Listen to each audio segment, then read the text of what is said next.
एक साल से भी लंबा जनवरी फाइनली पिछले हफ्ते खत्म हो गया और लप्पू सा लीप ईयर वाला फरवरी एकदम धमाकेदार जायसवाल से भी बढ़िया स्टार्ट लेके शुरुआत कर रहा है। 1 फरवरी को बजट आया और 1.5 फरवरी को सिगरेटें महंगी हो गई। पूनम पांडे सर्वाइकल कैंसर से मर गई और 3 दिन बाद बोरियत से जिंदा भी हो गई। विराट कोहली का भांडा फोड़ दिया एबी डिविलियर्स ने।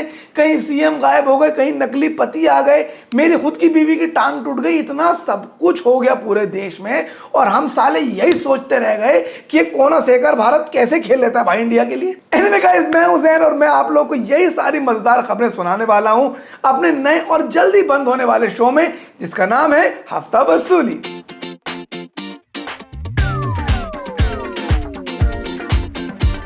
Well, before we start this video, first of all, thank you everybody for making us reach 70,000 subscribers.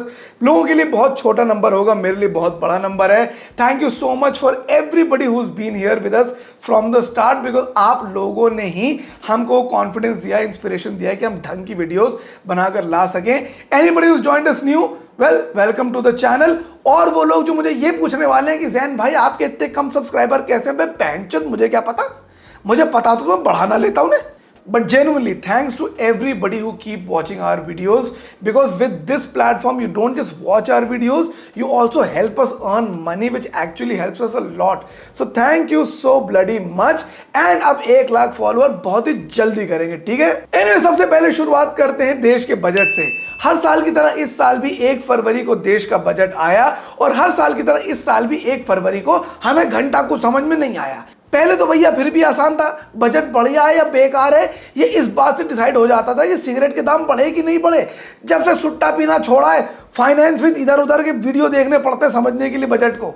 समझ में नहीं आ रहा ज़्यादा नुकसानदेह क्या है, इनके गंदे वीडियोस या नंदू वाला धुआं। खैर, जो मेजर पॉइंट समझ में आए हैं वो ये है कि इनकम टैक्स स्लैब चेंज नहीं हुए हैं, लेकिन बहुत से अलग टैक्सेशन सोर्सेस को थोड़ा सा रिलैक्स कर दिया गया है, जिससे आपकी जेब में थोड़ा सा पैसा और आ जाएगा। For example, high net worth वाले टैक्स सरचार्जेस थोड़े से रिड्यूस हुए हैं, लीव इनकैशमेंट की लिमिट चेंज कर दी गई है। सो ओवरऑल समझ में यह आया है कि बजट काफी अच्छा आया है और जब इलेक्शन ईयर होता है तो ऑफकोर्स बजट बढ़िया ही आते हैं। इतना ज्ञानी बन रहा हूं मैं यहाँ कुर्सी पे बैठ के, जनता को पता चल गया कि 10th में मेरी मैथ्स में कंपार्टमेंट आई थी तो क्या ही क्रेडिबिलिटी रह जाएगी मेरी। खैर, अगर जनता क्रेडिबिलिटी को एक्चुअली वैल्यू करती तो अभी जो न्यू क्रिएटर्स आ रहे हैं उनको कोई देखता, घंटा ना देखता। खैर, अगली खबर आ रही है यूपी के बलिया से। यहां पर एक नया केस आया है फेक मैरिज का। इसकी माँ का फेक दोस्त सुने थे, फेक रिलेशनशिप सुनी थी, फेक बर्फी भी सुनी थी। यहाँ तो शादी पूरी की पूरी फेक हो रही है इसकी माँ का। खैर, सीन ये है कि एक नई स्कीम आई थी, चीफ मिनिस्टर्स मास मैरिज स्कीम, जिसके तहत गरीब परिवारों की मदद करी जाती थी शादी करने के लिए और उनको सरकार की तरफ से पूरे 51,000 रुपए मिलते थे। देख देख देख, कहते पट्टे से खड़ा हो गया, फोन घुमा रहा है 51,000 रुपए कमाने के लिए। शर्म कर साले, शर्म कर। पहले सुन लो पूरी स्कीम, यहीं चले गए सूट में प्रेस करवाने की, मम्मी 51,000 रुपए कमा के आ रहा हूँ, रुक जाओ। खैर, उसमें सीन ये है कि बलिया में एक ऐसी मास मैरिज में फेक शादियां होने लगी। कुछ जगह तो वही लोग शादी कर रहे थे जो 2023 में पहले भी शादी कर चुके हैं। देखो यार, ये सब दोबारा शादी करने वाले काम बॉलीवुड के लोगों पे सूट करते हैं। तुम लोग काहे को अपनी बीवी पे दोबारा माला डाले दे रहे हो भाई। खैर, बहुत से दूल्हे तो ऐसे थे जो 2-3 हजार रुपए दे के बुलाए गए थे खासकर शादी करने के लिए। मैं अगर उनके नजरिए से देखूं भाई तो स्कीम बुरी नहीं है, कुछ करना धरना है ना, 2-3 हजार रुपए और मिल जाएंगे और किस्मत बढ़िया है तो घर बैठे बीवी मिल जाएगी बेहतरीन। कुछ घोटाले तो उनमें से ऐसे तो भैया जो हर छपड़ी फेमिनिस्ट की वेट ड्रीम होती है, यानी कि खुद से ही शादी कर लो। लड़कियों ने खुद से ही शादी कर ली, झंझटी खत्म बहनचोद। ना पति की किट सुनो, ना सास के ताने सुनो, ना नाम वाम बदलो, अपने लाइफ में चिल करते रहो खुद ही से। खैर, जैसा कि आजकल होता है, इसका वीडियो वायरल हो गया और उसके बाद फौरन तुरंत कार्रवाई हो गई। नहीं, बुलडोजर वाली नहीं, वो तो खैर आपको पता ही है किन केस में होती है वो, मैं क्या बोलूं मैं खुद फ्लैट में रहता हूं But jokes apart, after the video went viral, strict action was actually initiated. लेकिन दूसरी तरफ it also makes us think कि the lure of quick and easy money is so easy to trap people.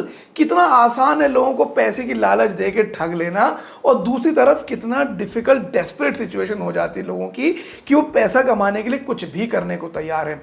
अभी हमने देखा कि बहुत से लोग हिंदुस्तान से अपनी जान पे बाजी लगाकर इजराइल जाने को तैयार है वहां पे मीनियल जॉब्स करने के लिए, बिकॉज भले ही जान जाए तो जाए, थोड़े पैसे तो बन ही सकते ना। सॉरी गाइस, थोड़ा उधर देख रहा हूँ, बेंच स्टोक्स रन आउट हो गया एक्चुअली जोक्स अपार्ट, काफी डेस्परेट सिचुएशन है, लेकिन उसके बावजूद भी इस तरह की एक गरीबों की कल्याण के लिए जो स्कीम निकाली गई थी उसमें लूपहोल्स डाल के उसके फायदे उठाना is actually unacceptable. I am glad कि स्ट्रिक्ट एक्शन इनिशिएट हुआ और अब देखते हैं कि मामला कहां पे सेटल होता है और ऐसी नई चीज कोई और ना हो। नेक्स्ट खबर है विराट कोहली का भांडा फोड़ होना। विराट कोहली यानी कि किंग कोहली भैया, वो पिच के अंदर रहे या पिच के बाहर, वो न्यूज से बाहर बिल्कुल नहीं रहते। पिछले 2 टेस्ट में से अपना नाम खींचने के बाद विराट भैया एकदम शांत बैठे हुए हैं, ना कोई खैर ना कोई खबर।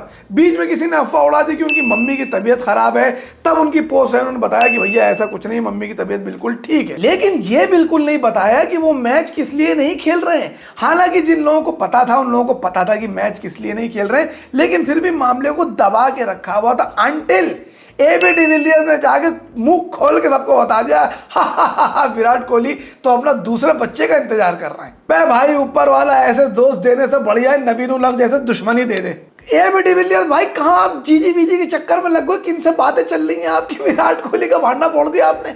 बेचारा लोगों से छुपा छुपा के रख रहा था, जाके सबको बता दिया अरे गाइस तुम लोग को पता है क्या, Virat is welcoming his second baby. So funny. सबसे पहले तो बहुत बहुत मुबारक हो विराट कोहली भाई को, because of course being a father is a very special feeling. भले वो दूसरी बार भी हो रहा, but that's actually a great feeling and many many congratulations to him, because in सारी बातों में हम उनको तो कांग्रेचुलेशंस करना भूल ही गए। और दूसरी बात यह है कि देखो, दुख के साथ ही हमें धीरे धीरे विराट कोहली के बिना इंडियन क्रिकेट को इमेजिन करना शुरू कर देना चाहिए। हालांकि जिस हिसाब से मिडिल ऑर्डर की बैटिंग चल रही है, आप बस चल जाए 5-6 साल, यही हमारी दुआ है सर। बाकी अगर एबी डिविलियर्स की बात करें तो उसमें क्या ही बोले इंसान। एक ऐसा दोस्त तो हर इंसान की लाइफ में होता है, जितना कुछ भी उसको समझा लो जाके भांडा फोड़ ही आता है। तुमको पता है कल जैन और मैं चिल कर रहे थे, मैं उल्लू के पट्टे में चुट्टी पे था कल। फिर अब बात करते हैं पूनम पांडे की। पूनम पांडे को आखिरी बार सोशल मीडिया पे तो छोड़ो, मुझे तो ये भी नहीं याद मैंने पूनम पांडे को आखिरी बार टेरा बॉक्स पे कब देखा था। एक दिन सीधा खबर आती उनके सोशल मीडिया पे कि पूनम पांडे सर्वाइकल कैंसर से मर गई। सर्वाइकल कैंसर से मर गई पूनम पांडे? भैया थोड़ी सी रिसर्च करने पता चल गया कि 4 दिन पहले तो ठुमक ठुमक के फोटो खिंचा रही थी विरल भयानी फोटोग्राफर से। मैंने कहा 4 दिन में सर्वाइकल कैंसर हो गई? मामला कुछ जमा नहीं था अपने वो। अब क्योंकि इतनी अकल तो सब में होती है बहन, अगर ऐसा कोई फालतू को स्टंट करना ही था तो 4 दिन पहले काहे मटक मटक के घूम रही थी यहाँ पर?